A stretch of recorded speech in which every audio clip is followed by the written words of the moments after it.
ថ្ងៃនេះនាងខ្ញុំនឹងលើកប្រធានបទមួយតាក់ទងជាមួយទៅនឹងបានបើកបរអន្តរជាតិនៅពេលដែលបងប្អូនធ្វើដំណើរ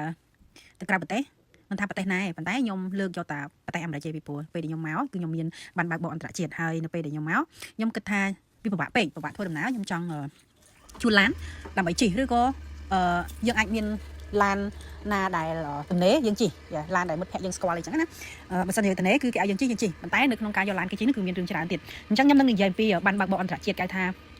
IDP គឺ International Driver License Permit IDP អញ្ចឹងនៅពេលដែលបងប្អូនធ្វើដំណើរទៅក្រៅប្រទេសហើយដូចមកអាមេរិកខ្ញុំអញ្ចឹងបងប្អូនត្រូវតែ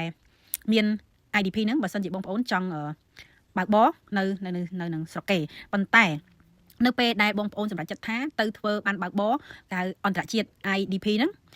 នៅស្រុកខ្មែរគឺយើងធ្វើនៅស្រុកខ្មែរកាខ្ញុំធ្វើដូចជានៅកន្លែងសាធារណការដឹកជញ្ជូនខ្ញុំរៀងភ្លេចហើយខ្ញុំទៅផ្លូវជាសភារៈនៅពេលដែលបងប្អូនទៅធ្វើគឺគេយកតម្លៃដូចខ្ទង់60,000ឬក៏60រៀលខ្ញុំភ្លេចបាត់ហើយតម្លៃពួកខ្ញុំធ្វើវា2ឆ្នាំហើយឥឡូវវា expire ហើយពីព្រោះពេលខ្ញុំមកលើកមុនខ្ញុំអត់ប្រើប្រាស់វាខ្ញុំក៏អត់បន្តសុពលភាពទៅប៉ុន្តែពេលខ្ញុំមកលើកនេះខ្ញុំចង់ប្រើប្រាស់ហើយខ្ញុំចង់បន្តសុពលភាពប៉ុន្តែមុននឹងបន្តដើម្បីកុំឲ្យខាតលុយគឺខ្ញុំត្រូវ check មើលសិនថាតើនៅរដ្ឋគ្រប់រដ្ឋនៅសហរដ្ឋអាមេរិកហ្នឹងរដ្ឋណាខ្លះដែលគេអនុញ្ញាតឲ្យយើងប្រើប្រាស់ IDP បានបើកបរអន្តរជាតិហ្នឹងពីព្រោះគ្រប់រដ្ឋមិនអនុញ្ញាតទាំងអស់នោះទេរដ្ឋខ្លះគេអនុញ្ញាតឲ្យបងប្អូនប្រើប៉ុន្តែមុននឹងបងប្អូនប្រើប្រាស់ក៏មិនប្រកាសថាបងប្អូនមានហើយគឺបងប្អូនអាចបើកបរបានទេបងប្អូនត្រូវតែទៅតាក់ទងជាមួយនឹង DMV នៅសហរដ្ឋអាមេរិក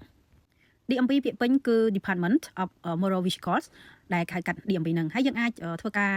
សាកសួរព័ត៌មានអាចទៅ department ផ្ទាល់ឬក៏យើងធ្វើតាម online apply for online ហើយនៅគ្រប់រដ្ឋទាំងអស់គឺគេមាន DMV ទៅតាមរដ្ឋនីមួយៗអញ្ចឹងរដ្ឋដែលខ្ញុំនៅគឺនៅ California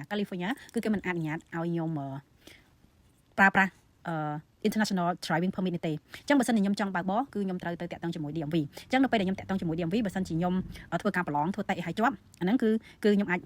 បើកបរបានហើយមួយទៀតគឺខ្ញុំត្រូវទិញ insurance អញ្ចឹងការដែលយើងបើកបរនៅស្រុកគេគឺត្រូវតម្រូវឲ្យមាន insurance អញ្ចឹងនៅពេលដែលយើងមាន insurance ទៅយើងអាចបើកបរបានមិនមែនឲ្យតែយើងមានបានបើកបរហើយយើងអត់ទិញ insurance ទេអត់ទេពីព្រោះនៅពេលដែលមានគ្រោះថ្នាក់គឺវាមានរឿងច្រើនណាស់ត្រូវដោះស្រាយដូច្នេះបើយើងមាន insurance គឺវាស្រួល insurance គឺចុះដោះស្រាយឲ្យយើងហើយមួយទៀតនៅពេលដែលបងប្អូនទិញ insurance ហ្នឹងគឺវាថ្លៃទៀតបើសិនជាខ្ញុំមានបានបើកបរហើយខ្ញុំកាន់ international driving permit ហើយខ្ញុំទៅ DMV ខ្ញុំប្រឡងជាប់គេឲ្យខ្ញុំបើកបរអញ្ចឹងខ្ញុំទិញ insurance ហើយបន្ទាប់ពីខ្ញុំទិញ insurance ហ្នឹងហើយគឺវាថ្លៃអញ្ចឹងគេត្រូវមើល experience ក្នុងការបើកបររបស់យើងតើយើងមានបានបើកបរយើងពីស្រុកខ្មែរគេត្រូវមើលតើយើងមានបានបើកបរនឹងប្រហែលឆ្នាំហើយអញ្ចឹងបើចាប់ច្រើនឆ្នាំឡើងគឺ insurance កាន់តែធូរថ្លៃតែបើយើងថ្មីទេយើងទៅរៀនបើកឡានថ្មីឆ្នាំ2ឆ្នាំនេះអាហ្នឹងគឺ insurance ថ្លៃហើយតែបើយើងលើសពី5ឆ្នាំឬក៏10ឆ្នាំគឺ insurance កាន់តែធូរថ្លៃដូច្នេះបងប្អូននឹងសម្រេចចិត្តថាធ្វើបានបើកបរអន្តរជាតិដែលហៅកាត់ international driving permit ហ្នឹង search មើលសិនតើបងប្អូនទៅរដ្ឋណាមករដ្ឋណាតើរដ្ឋហ្នឹងគេអនុញ្ញាតអត់ដើម្បីកុំឲ្យចាស់ខ្ជាយលុយចាស់ខ្ជាយពេលវេលាទៅធ្វើបានបើកបរហ្នឹងពីព្រោះបើយើងធ្វើហើយយើងបើកបរអត់បានដែរយើងធ្វើទៅអីហើយបើសិនជាបងប្អូនមកគោលបំណងមករស់នៅសហរដ្ឋអាមេរិកតាមរយៈ green card ឬក៏អីផ្សេងៗហ្នឹងគឺបងប្អូនអាចធ្វើទៅហើយមកដើម្បីប្រឡងតែបងប្អូនមានបានបើកបរពីស្រុកខ្មែរត្រូវតែយកមកហើយបើសិនជាមករៀនឬក៏មកអីក៏យើងទៅធ្វើមានក៏ល្អដែរព្រោះយើងនៅរយៈពេលយូរគឺយើងត្រូវការបើកបរហើយបើយើងមករយៈពេលខ្លីទេតែមួយខែអីទេគឺមិនបាច់ធ្វើទេពីព្រោះមួយខែយើងមករយៈពេលខ្លីយើងអាចជិះតាមឡានក្រុងយើងអាចប្រើ Uber ក៏បានគ្រាន់តែប្រើ Uber គឺវាអស់លុយថ្លៃពេលដែលយើងជិះ taxi ហ្នឹងហើយយើងមានបងប្អូនយើងពឹងពាក់គេទៅណាមកណាប៉ុន្តែ